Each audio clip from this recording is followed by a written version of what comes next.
Ginette appelait en moyenne une fois toutes les 6 semaines à mon bureau. Après les civilités d'usage, elle me posait systématiquement la même question. « Pasteur, qu'est-ce que le péché contre l'esprit ?» Je répondais à sa question et invariablement suivait la seconde question. « Pasteur, croyez-vous que j'ai péché contre le Saint-Esprit ?» Je la rassurais, priais avec elle et elle raccrochait le téléphone rassérénée, du moins pour les 6 semaines suivantes. La Bible parle effectivement d'un péché que Dieu ne peut pardonner et des millions de personnes, comme Ginette, vivent dans la hantise de l'avoir commis. Existe-t-il un péché que Dieu soit incapable de pardonner? Le temps du générique et nous verrons ce que la Bible nous apprend à ce sujet.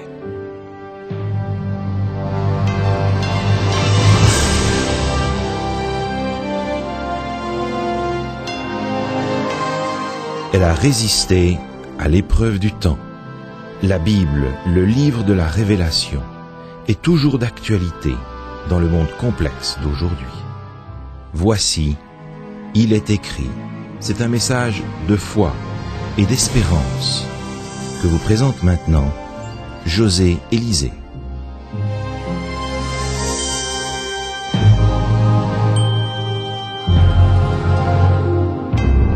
Avant de parler du péché contre le Saint-Esprit, j'aimerais partager avec vous une conviction personnelle au sujet du message de la Bible. Je crois que le message de la Bible est fondamentalement un message d'espoir dont le but est de réconforter et de redonner l'espérance. Il n'est nullement culpabilisant. Si la Bible, au lieu de vous apporter la paix, la sérénité et l'espérance, vous angoisse au point que vous vivez dans la hantise d'avoir péché contre le Saint-Esprit, sachez que cette angoisse ne vient pas de Dieu. Et si elle ne vient pas de Dieu, d'où vient-elle? Examinons quelques réponses possibles à cette question. En premier lieu, il est possible que vous ayez été traumatisé par des prophètes de malheur qui terrorisent les bonnes âmes en cultivant un climat de peur permanente. Lorsque je reviens de mon bureau, je passe devant une église et sur la devanture de celle-ci se trouve une enseigne au néon proclamant en lettres rouges « Le salaire de ton péché, c'est l'enfer ». Est-ce bien le seul message de Jésus? Ma lecture des évangiles m'a fait découvrir un Jésus plein d'amour et de compassion pour les pécheurs. Deuxièmement, il se peut que votre lecture de la Bible soit biaisée par des idées préconçues au sujet de la bonté de Dieu. Car hélas, et 3 fois hélas, ce ne sont pas tous ceux qui emploient la formule « le bon Dieu » qui croient vraiment que Dieu est bon. Au contraire, une majorité de chrétiens voit en Dieu un Père sévère, toujours prêt à châtier. En troisième lieu, il se pourrait que la conviction d'avoir péché contre l'Esprit Saint vienne d'une culpabilité, vraie ou fausse, que vous avez cultivée pendant de longues années. La culpabilité non résolue peut conduire à un état dépressif qui incite à voir la vie sous son jour le plus sombre. Et quoi de plus nourrissant pour un dépressif que de se croire perdu pour l'éternité. Dans ce cas, vous avez besoin, en plus d'un pasteur ou d'un prêtre, d'un excellent thérapeute. Ces considérations établies, lisez avec moi une promesse contenue dans la première épître de Jean au chapitre 1er et le verset 9. 1 Jean, chapitre 1 et le verset 9. Si nous confessons nos péchés, il est fidèle et juste pour nous les pardonner et pour nous purifier de toute iniquité. Avez-vous remarqué que ce verset ne mentionne aucune condition ou exclusion au pardon? Si nous confessons nos péchés, Jésus nous les pardonnera. De plus, le verset continue en disant « Il nous purifiera de toute iniquité ». Pas de si, de mais ou de peut-être. Pas de clause cachée ou de conditions restrictives écrites en tout petit caractère en bas du contrat. Dieu est fidèle et juste pour nous pardonner de toute iniquité. Un jour, un fidèle est venu voir un pasteur de mes amis pour lui confesser qu'il avait commis le péché impardonnable. Quelques années auparavant, cet homme avait quitté sa femme pour quelqu'un d'autre et ce drame le tourmentait encore. « Je ne crois pas que Dieu pourra jamais me pardonner, disait-il. Mon collègue a alors ouvert la Bible. « Dave, j'aimerais que tu lises ce passage pour moi. » Dave a hésité un instant, puis s'est mis à lire. « Si nous confessons nos péchés, il est fidèle et juste pour nous les pardonner et pour nous purifier de toute iniquité. » Puis il a regardé mon collègue un peu incertain, car visiblement il avait de la difficulté à croire ce qu'il lisait. Alors mon ami a sorti une plume de sa poche. « Dave, a-t-il dit, j'aimerais que tu me fasses une faveur. Prends cette plume et fais un petit changement à ce verset. À la fin de la phrase, où il est dit que Jésus nous purifie de toute iniquité, ajoute « sauf l'adultère ». Dave prit la plume, promena un moment sa main sur la page, puis répondit « Je ne peux pas faire cela, je ne peux pas changer ce que dit la Bible ». Il avait parfaitement raison, car personne ne peut changer la Bible. Alors mon collègue lui a dit en souriant « Mais Dave, tu as déjà changé ce verset, puisque tu ne veux pas croire ce qu'il dit. Quand Jésus dit qu'il peut te purifier de toute iniquité, c'est exactement ce qu'il veut dire. Et s'il est mort sur la croix, c'est justement parce que tu avais besoin de son pardon. » Les larmes commencèrent à couler sur les joues de cet homme parce qu'il réalisait enfin que Christ pouvait pardonner son péché. Si vous aussi, vous avez tendance à croire que vous avez péché contre le Saint-Esprit, souvenez-vous, il n'y a aucun péché qui échappe au pardon de Dieu. Est-ce à dire pour autant que le péché impardonnable n'existe pas? Si Jésus peut tout pardonner, comment peut-on commettre un acte qu'il ne puisse pardonner? Considérons le texte dans lequel Jésus affirme qu'il existe un péché qui ne peut être pardonné. Matthieu, chapitre 12, et le verset 31. Matthieu, chapitre 12, verset 31. C'est pourquoi je vous dis, tout péché et tout blasphème sera pardonné aux hommes, mais le blasphème contre l'Esprit ne sera point pardonné. Il existe donc effectivement un péché qui ne peut être pardonné, le blasphème contre le Saint-Esprit. Dois-je comprendre que le Saint-Esprit est plus susceptible que le Père et le Fils? Certainement pas. Mais selon Jésus, pécher contre le Saint-Esprit est une chose autrement plus grave que de pécher contre le Père ou le Fils. Quel est donc ce péché impardonnable? Certaines personnes pensent qu'il s'agit du suicide. Leur raisonnement est simple. Puisque mon dernier acte est d'attenter à ma vie, il n'est pas possible, lorsque je suis mort, de me repentir de ce péché. Donc le suicide, c'est le péché contre l'esprit. La Bible ne partage pas tout à fait cette opinion. Hébreux, chapitre 11, verset 32, nous apprend que Samson sera parmi les élus. Or, comment Samson est-il mort? Les Philistins, ayant crevé ses yeux, il se vengea d'eux en détruisant la maison dans laquelle se trouvaient tous les princes des Philistins.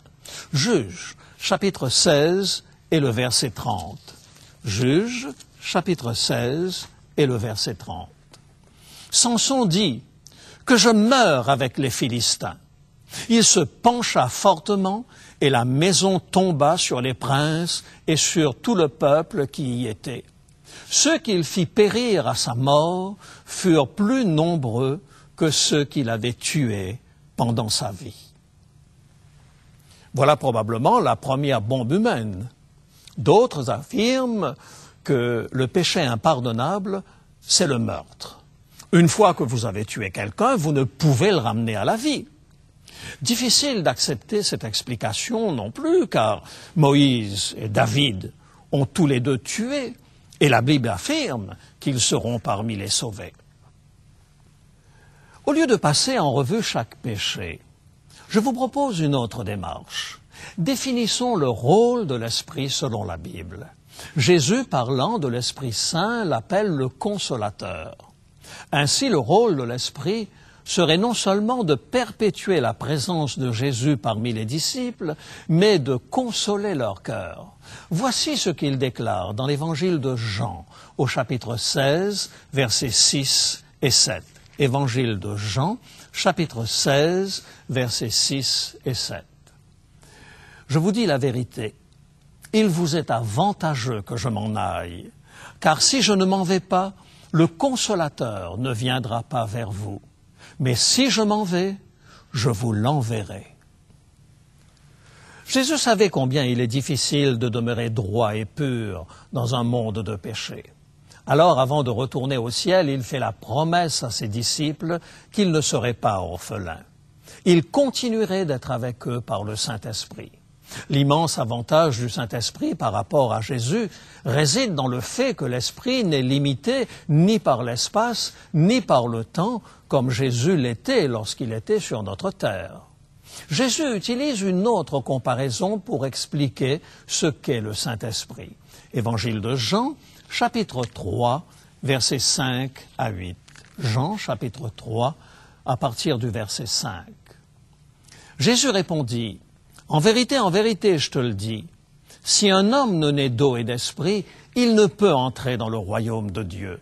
Ce qui est né de la chair est chair, et ce qui est né de l'esprit est esprit. Ne t'étonne pas que je t'ai dit, il faut que vous naissiez de nouveau. Le vent souffle où il veut et tu en entends le bruit, mais tu ne sais d'où il vient ni où il va. Il en est ainsi de tout homme qui est né de l'esprit. » Tout comme le vent, l'esprit est impalpable et invisible, et pourtant, il transforme les vies. Paul, de son côté, précise l'importance du Saint-Esprit au sein de l'Église. 1 Corinthiens, chapitre 12, et le verset 3. Première lettre aux Corinthiens, chapitre 12, et le verset 3.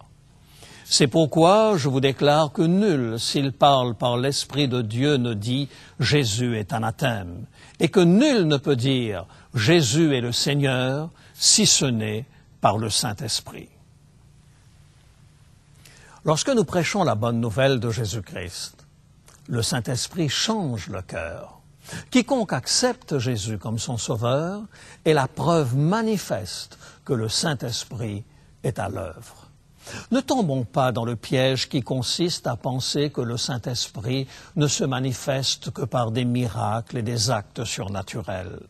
Dès que Christ est notre espérance et que nos cœurs sont débordants d'amour pour lui, le Saint-Esprit est à l'œuvre. De plus, Paul nous dit que le Saint-Esprit ne se limite pas à la conversion individuelle. Il répand sur l'Église les dons spirituels nécessaires à sa croissance. 1 Corinthiens, chapitre 12, versets 7 et 8. Or, à chacun, la manifestation de l'Esprit est donnée pour l'utilité commune. En effet, à l'un est donnée par l'Esprit une parole de sagesse, à un autre une parole de connaissance, selon le même Esprit, à un autre la foi par le même Esprit, à un autre le don des guérisons par le même Esprit, à un autre le don d'opérer des miracles, à un autre la prophétie, à un autre le discernement des esprits, à un autre la diversité des langues, à un autre l'interprétation des langues. Un seul et même Esprit opère toutes ces choses, les distribuant à chacun en particulier comme il veut. Selon ce verset, l'Esprit est donné à tous les croyants et non à une élite. La finalité de ces dons est d'unifier l'Église, d'en faire un corps différencié, mais capable de travailler ensemble à la proclamation de l'Évangile.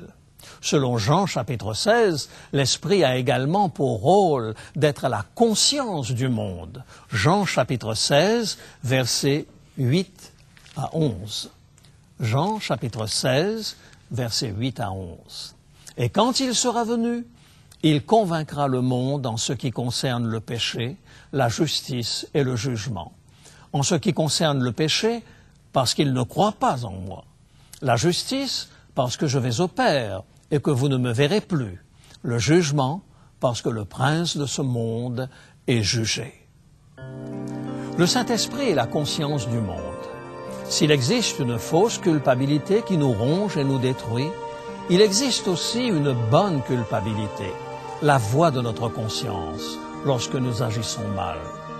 Pour la faire taire et conjurer toute forme de culpabilité, certains thérapeutes vont jusqu'à conseiller à leurs patients de faire volontairement ce que leur conscience réprouve.